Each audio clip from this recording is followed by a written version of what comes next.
Welcome to the Bucket Plan on Demand, a podcast for financial advisors based on the best-selling book and process that simplifies financial planning.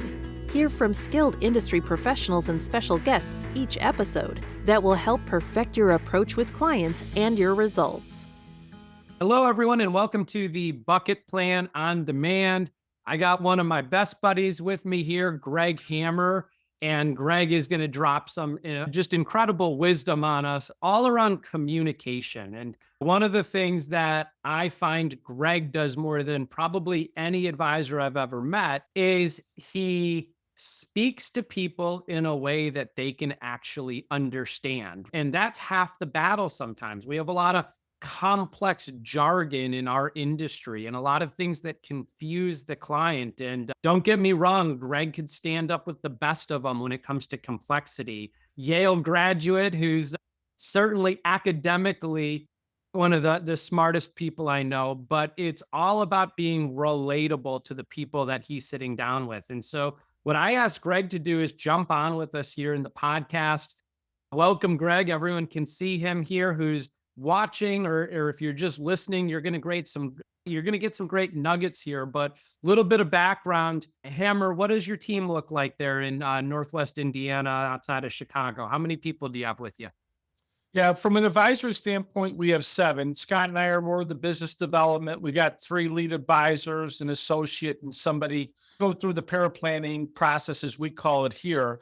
And then from a staff standpoint, because we actually incorporate taxes and Medicare, we're about 19 year-round from a staffing standpoint. Okay, including everybody. Absolutely. And Greg, just so people get perspective, share where you were when you joined C2P. What was it, 9 years ago, 10 years ago, 8 years ago? Yeah, I was actually looking at that. It's close to 10. I think it was at the very end of 2011, as I go back to recollect some of the things. But yeah, when we started, it was really from an advisory standpoint. I had Scott, who was working with me with the previous relationship, come over with me.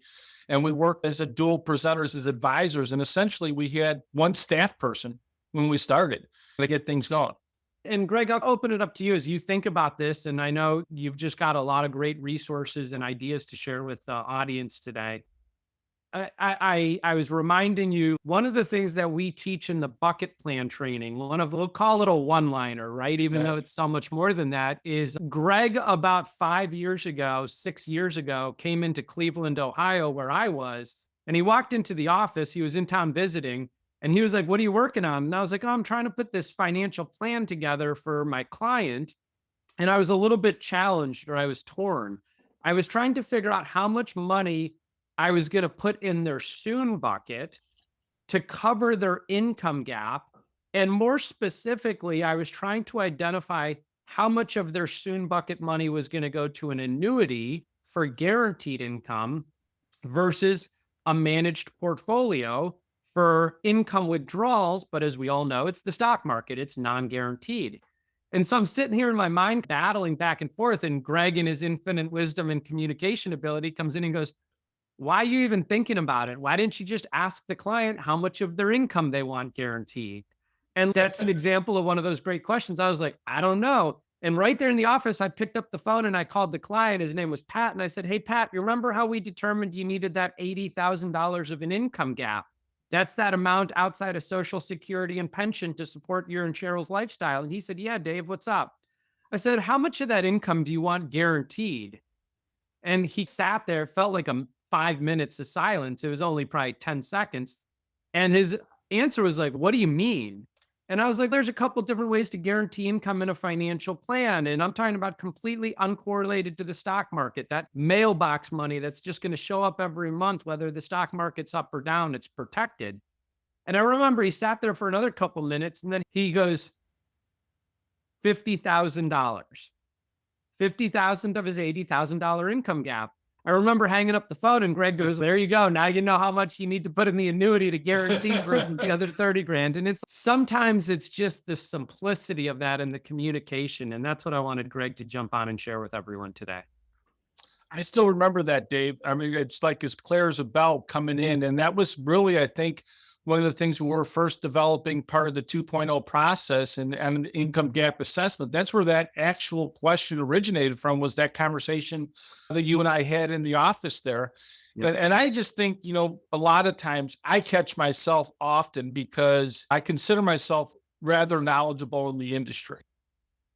But in that communication, I'm always guarded against the conversations because telling them too much overwhelms people, overwhelms them real, real easy.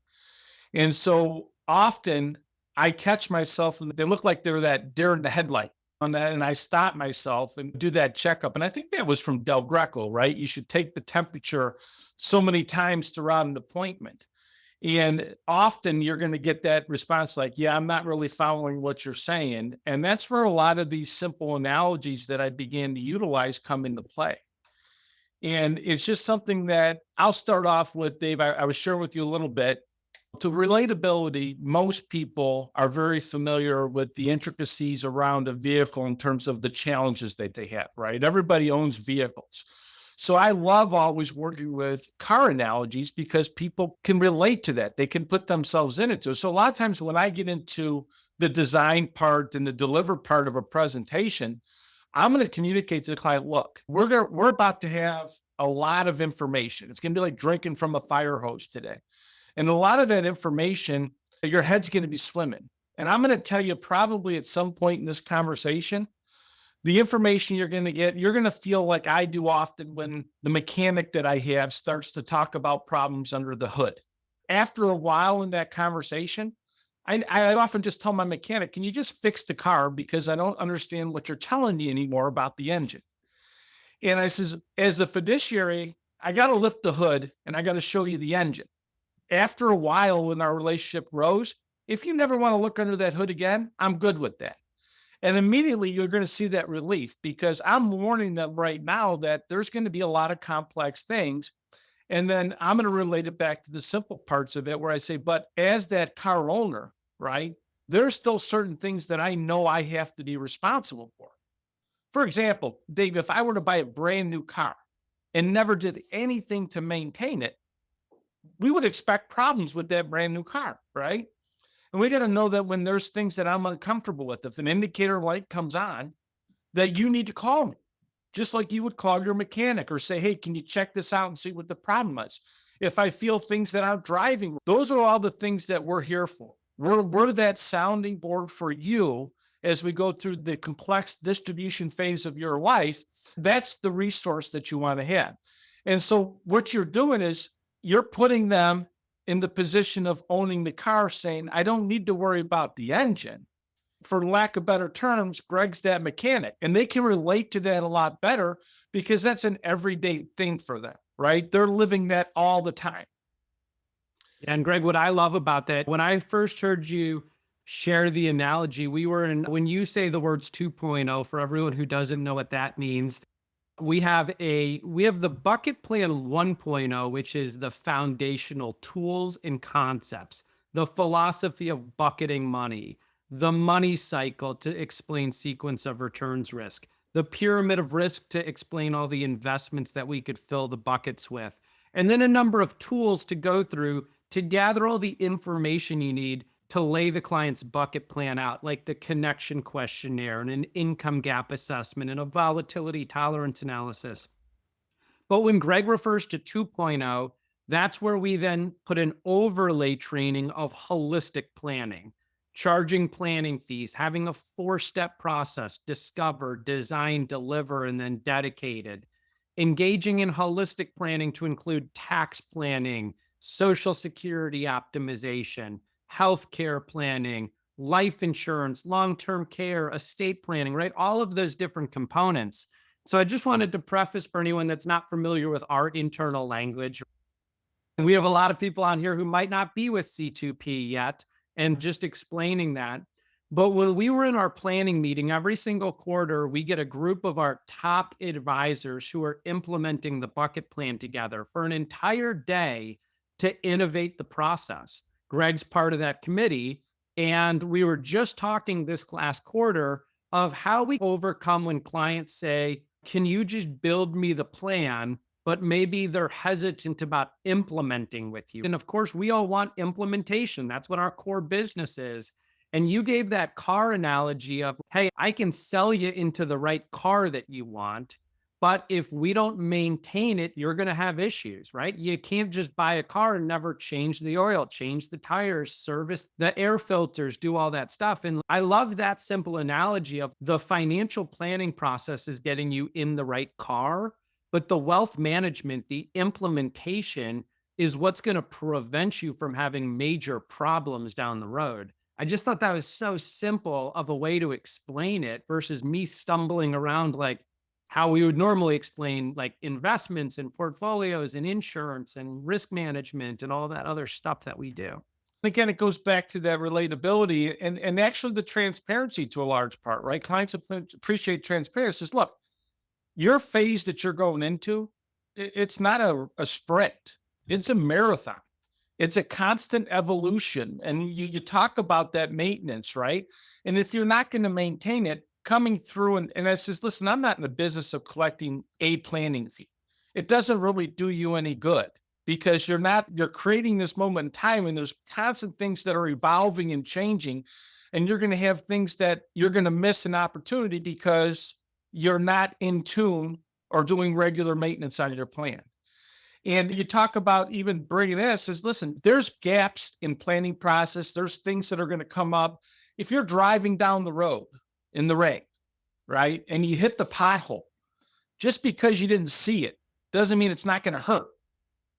And I says, there's going to be these constant things that are going to be introduced to your plan and either changes in tax laws or changes in the market environment or things that are going to evolve in your life that are going to create these other gaps. And if you don't have somebody that can help you identify them, you don't want to have to fix the car because you broke the axle when you hit the pothole. Why not just avoid the pothole altogether?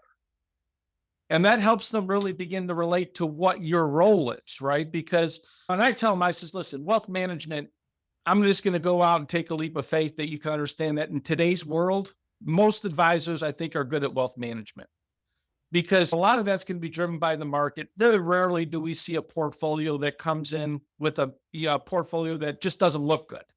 And I'm just going to tell you, I said, take the leap that we're good wealth managers. But at the end of the day, it's the planning that creates the value.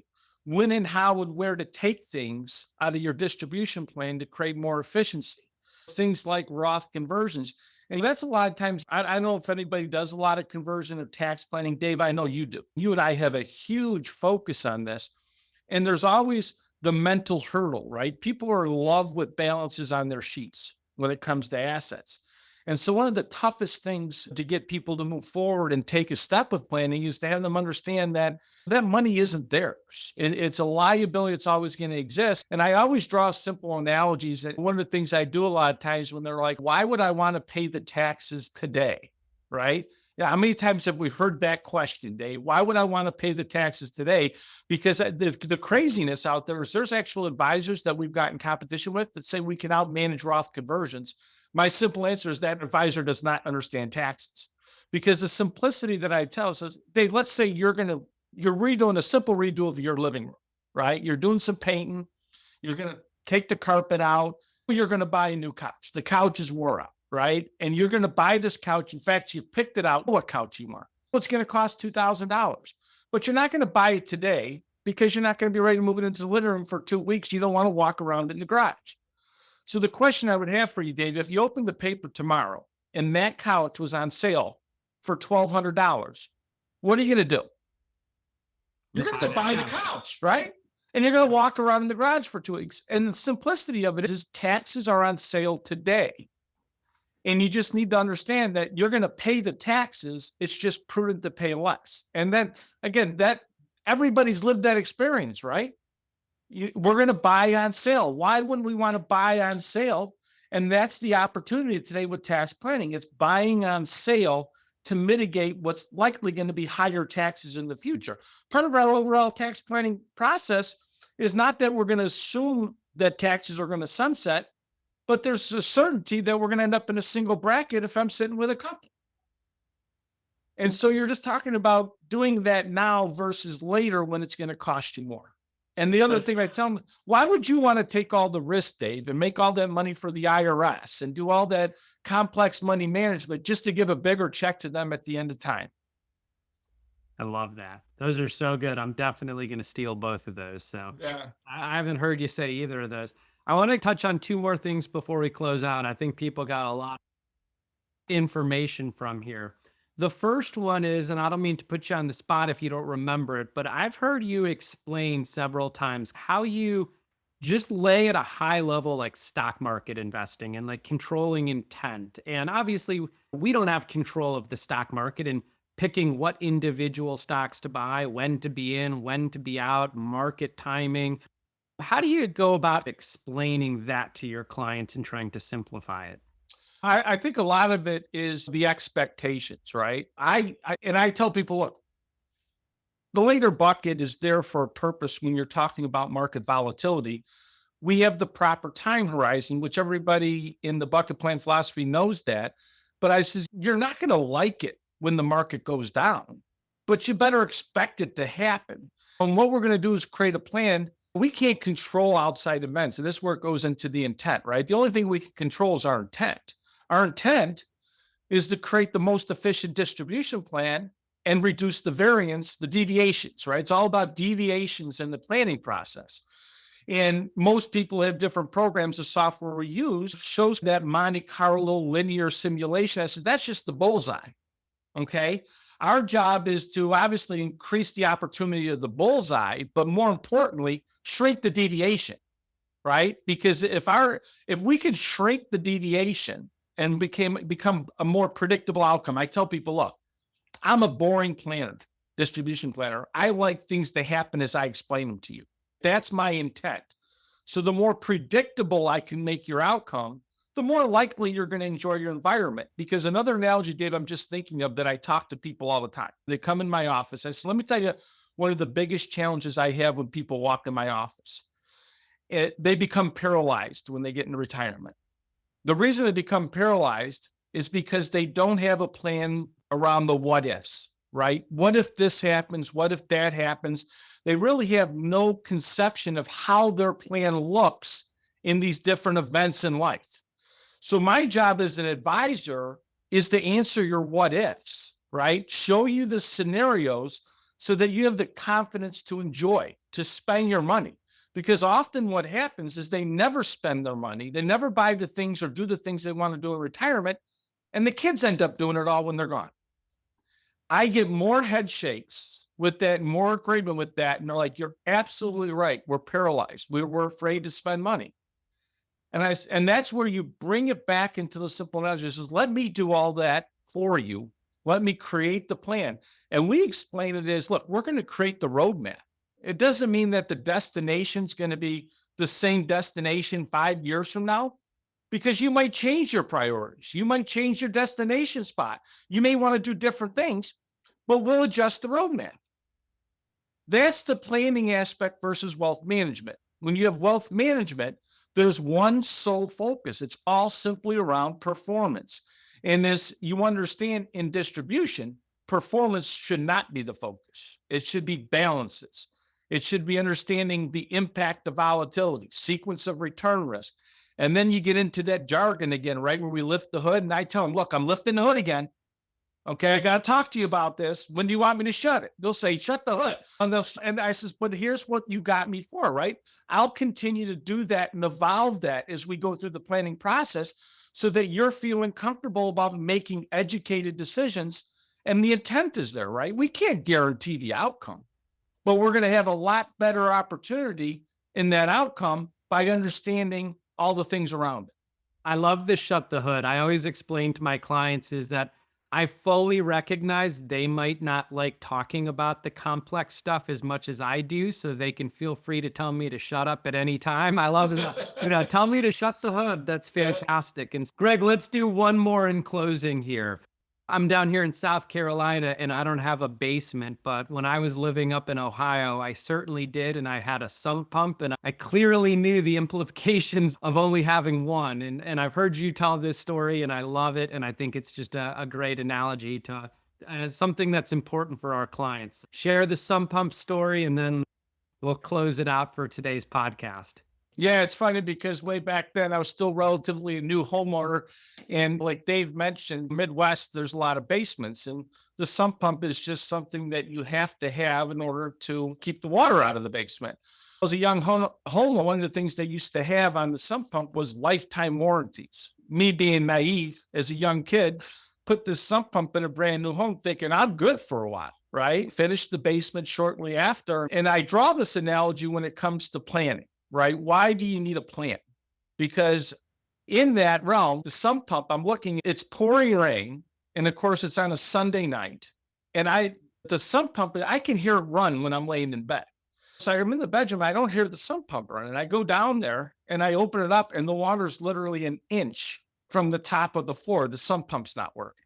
Sunday night, right? It never goes out when you have nothing to do. It's always when it's least convenient, right? i.e. life experiences. There's never a convenient time when things go bad. So I'm in panic mode. Fortunately for me, my neighbor had a sump pump, right? So we actually swapped it out, got it, saved the basement. But what I did after that was I just didn't go buy one sump pump to give back to my neighbor, which I did. I bought a second one. And not only did I buy a second one, but I completely fitted it for a quick exchange to pull the other sump pump out. And then now I have that little alarm that dangles down there that lets me know when the water's not running, which I never had before. And since then, I've replaced the sump pump. Now the story goes that it used to be 2, but 3 times since that occurrence. So here's the thing, right?